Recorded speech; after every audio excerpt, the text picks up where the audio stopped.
கர்த்தருடைய பரிசுத்த நாமத்திற்கு மகிமை உண்டாதாக. நம்ம இன்னைக்கு அந்நிய பாஷையை குறித்ததான ஒரு சரியான விளக்கத்தை நம் வேத புத்தகத்தின் வழியாக நாம் பார்க்க இருக்கிறோம். அந்நிய பாஷை என்பது இந்த உலகத்திலே பேசப்படுகிறதான ஒரு மொழியா என்றால் அது இல்லை.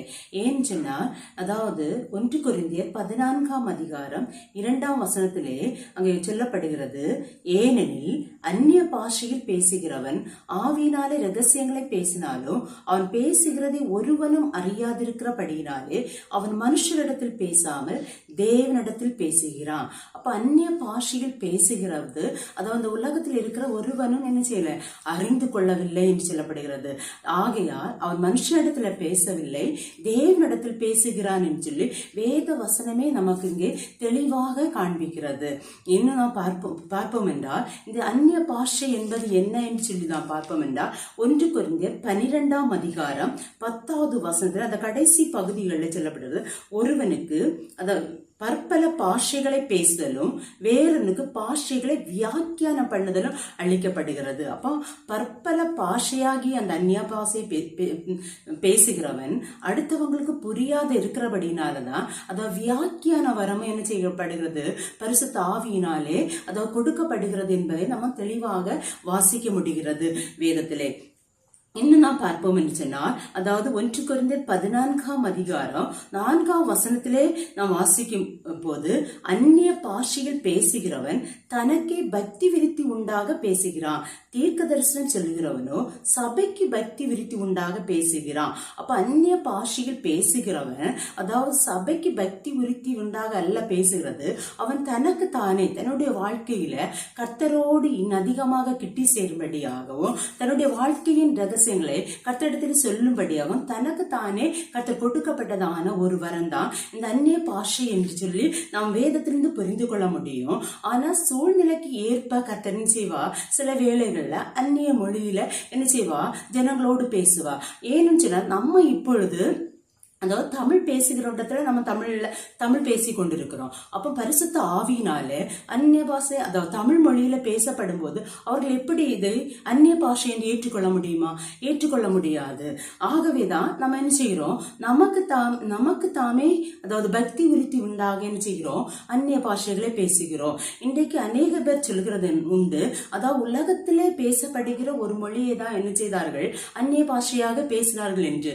அப்போஸ்தலர் 2ஆம் அதிகாரத்திலே அங்கே கூடி வந்திருந்தவர்கள் பேசினார்கள். அது எதற்கு கர்த்தரால் பேசப்பட்டது என்று சொன்னா, அவங்க பல தேசத்தில் உள்ள ஜனங்கள் வந்து அங்கே கூடியிருந்தார்கள். அவர்கள் மொழிகளிலே அவங்களுக்கு இயேசுவுடையதான ரட்சிப்பை குறித்து பேசுகிறதற்கு அவங்களுக்கு அந்த பாஷை தெரியாது.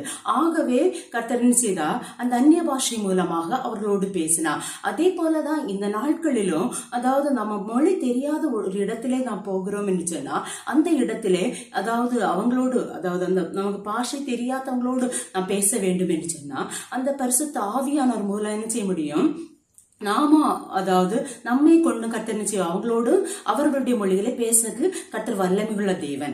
ஆனா இங்கே சொல்லப்படுகிற அந்நிய பாஷை என்ன செய்யும், வியாக்கியான வரம் கர்த்தராலே கொடுக்கப்படுகிறது என்று சொல்லி நாம் அறிந்து கொள்ள வேண்டும். முதலாவது உலகத்தில் உள்ள ஒரு மொழியை நாம் கற்றுக்கொள்ள வேண்டும் என்று சொன்னா தேவனுடைய பாதத்திலே நாம் காத்திருந்து என்ன செய்ய வேண்டாம், பெற்றுக்கொள்ள வேண்டாம். ஏனென்று சொன்னா கிறிஸ்துவை அறிந்து கொள்ளாதவர்கள் எத்தனையோ பேர்கள் அநேக மொழிகளை செய்கிறார்கள், பேசி கொண்டிருக்கிறார்கள்.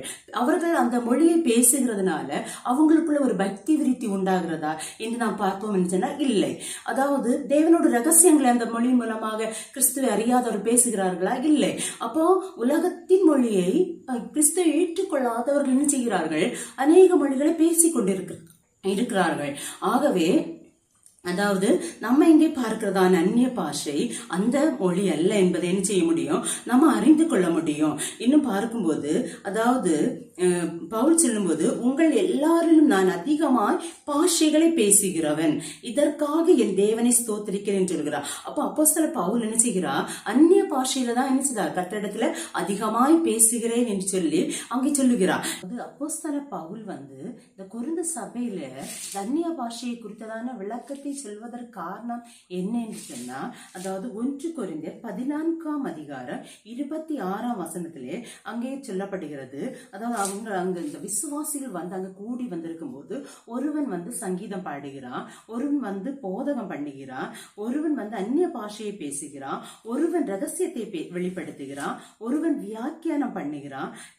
இப்படிப்பட்டதான எல்லா வரங்களும் ஒரே நேரத்துல செயல்பட்டு கொண்டிருந்தபடியினாலதான் அப்போஸ்தலர் பவுல் இது என்ன அப்படி கேட்டு எல்லாவற்றையும் செய்யணும், ஒழுக்கமாயும் நல்லொழுக்கமாயும் அதாவது கிரமமாயும் செய்யப்பட வேண்டும் என்று சொல்லி அங்கே அவர்களுக்கு குறிப்பிட்டு சொல்லுகிறார். யாராவது அந்நிய பாஷையில பேச விரும்பினால் 2 பேர் அல்லது 3 பேர் மட்டும் என்ன செய்யணும், நிறுத்தி கொள்ளணும் அப்படின்னு அப்போஸ்தலர் பவுல் சொல்லுகிறது. காரணம் என்னன்னு சொன்னா, அதாவது கல்லாதவர்களாவது அவ்விசுவாசிகளாவது அங்கே வந்திருக்கும் போது அவர்கள் உணர்த்தி வைக்கப்பட எப்படி முடியும் என்று சொல்லி கேட்கிறார். எல்லாரும் அந்நிய பாஷையில பேசி கொண்டிருக்கும் போது அவர்கள் உணர்த்தி வைக்கப்பட முடியாது. கல்லாதவர்கள் என்று சொல்லும் போது அதாவது வேதத்தை குறித்து அறியாதவர்கள், அந்நிய பாஷையை விசுவாசிக்காத அவ்விசுவாசிகள், அப்படிப்பட்ட ஜனங்களுக்கு முன்பாக என்ன செய்யணும், அவர்கள் உணர்த்தி வைக்கப்படும்படியாக நம்ம என்ன செய்யணும், தீர்க்க தரிசன வரத்தை அது என்ன செய்யணும், வெளிப்படுத்த வேண்டும் என்று சொல்லி அங்கே அப்போஸ்தலர் பவுல் சொல்கிறார். ஆனாலும் 1 கொரிந்தியர் 14ஆம் அதிகாரம் 30-40 வசனத்தை நாம் வாசிக்கும் போது, அந்நிய பாஷைகளை பேசுகிறதற்கும் தடை பண்ணாதிருங்கள், சகலமும் நல்லொழுக்கமாயும் கிரமமாயும் செய்யப்பட கடவது என்று சொல்லப்பட்டிருக்கிறது. அதாவது எல்லாம் என்ன செய்யணும், நல்லொழுக்கமாக கிரமமாய் செய்யப்பட வேண்டும் என்று சொல்லி அப்போஸ்தலர் பவுல் அறிவுறுத்துகிறார். ஆனா அந்நிய பாஷைகளை பேச வேண்டாம் என்று சொல்லி அவர் என்ன செய்யல, தடைப்படுத்தவில்லை. அன்பான தேவ பிள்ளைகளே, நாம் இதிலிருந்து நாம் எதை புரிந்து கொள்கிறோம் என்று சொன்னா, அதாவது அநேகர் அந்நிய பாஷை பேசுகிறதுக்கு தேவையில்லை என்று சொல்லும் போது நாம் என்ன செய்யணும், அந்த கருத்தை நம்ம ஏற்றுக்கொள்ள வேண்டாம்.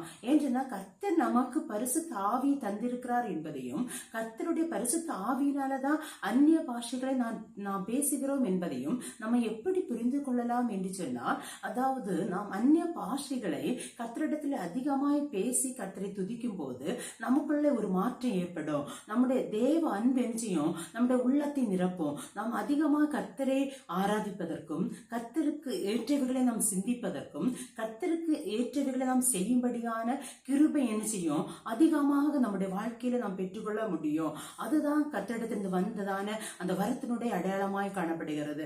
அப்படிப்பட்டதான வரத்தை பெற்றவர்கள் நாம் என்ன செய்யக்கூடாது, அந்த கர்த்தர் தந்த ஆவியை நம்ம அவித்து போடாதபடி, அதை அடக்கி வைக்காதபடி நம்ம என்ன செய்யணும், ஒவ்வொரு நாளும் கர்த்தரிடத்திலே நாம் என்ன செய்யணும், அந்நிய பாஷை மூலமாக நாம் என்ன செய்யணும், கர்த்தரிடத்திலே ரகசியங்களை பேசுகிறவர்களாக மாற வேண்டும். அதாவது இந்த நம்ம கொஞ்ச நேரம் இருந்து மட்டும் அந்நிய பாஷைகளை பேசுகிறதுனால நம்ம என்ன செய்ய முடியாது, அதனுடையதான வளர்ச்சியை கண்டுகொள்ள முடியாது.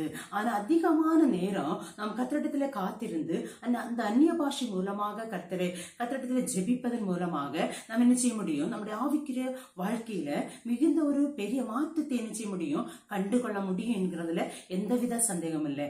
ஆகவே நாம் என்ன செய்யணும், அதாவது இந்த உலகத்திலே பார்க்கும்போது பல பொய்யான உபதேசங்கள் யூடியூப் வழியாக நாம் பார்க்க முடிகிறது. அதை நாம் கண்டு ஆச்சரியப்பட வேண்டிய அவசியம் இல்லை. ஏன்னு சொன்னா, ஏசப்பா இந்த உலகத்திலே இந்த நாட்கள்ல அவர் சொல்லி இருக்கிறார். அதாவது அவருடைய நாமத்தை தரித்து கொண்டுதான் என்ன செய்வாங்க, கள்ள தீர்க்கதரிசிகளும் எழும்பி வருவார்கள். இன்னும் அதாவது ஓய் நாய்கள் ஆட்டுத்தோலை போர்த்து கொண்டுதான் வருவாங்க. அவங்க அந்நிய நாமத்தை கொண்டோ ஓய் நாய்களாகவோ நம்மிடத்தில் வந்தால் என்ன செய்ய மாட்டோம், நாம் அவர்களுடையதான சுவிசேஷத்தை நாம் என்ன செய்ய மாட்டோம், ஏற்றுக்கொள்ள மாட்டோம். அவர்கள் ஆட்டுத்தோலை போர்த்து கொண்டிருக்கிற நிமித்தம் தான் நம்ம என்ன செய்வோம், அவங்க சுவிசேஷத்தை நம்ம கேட்க முற்படுவோம். ஆகவே நாம் என்ன செய்யக்கூடாது, இதை கொண்டு நாம் ஆச்சரியப்பட வேண்டாம். நம்ம என்ன செய்ய முடியும், அதாவது தேவனுடைய சமூகத்தில் அதிகமாய் காத்திருந்து கர்த்தரை நோக்கி நாம் ஜெபித்து கர்த்தர் விரும்புகிற பாதையிலே என்னை நடத்த வேண்டும் என்று சொல்லி நாம் கர்த்தரிடத்தில் ஜெபிக்கிறவர்களாக மாற்றப்பட வேண்டும். இந்த வார்த்தை மூலமாக கர்த்தர் தாமே நாம் ஒவ்வொருவரையும் ஆசீர்வதிப்பாராக. ஆமென்.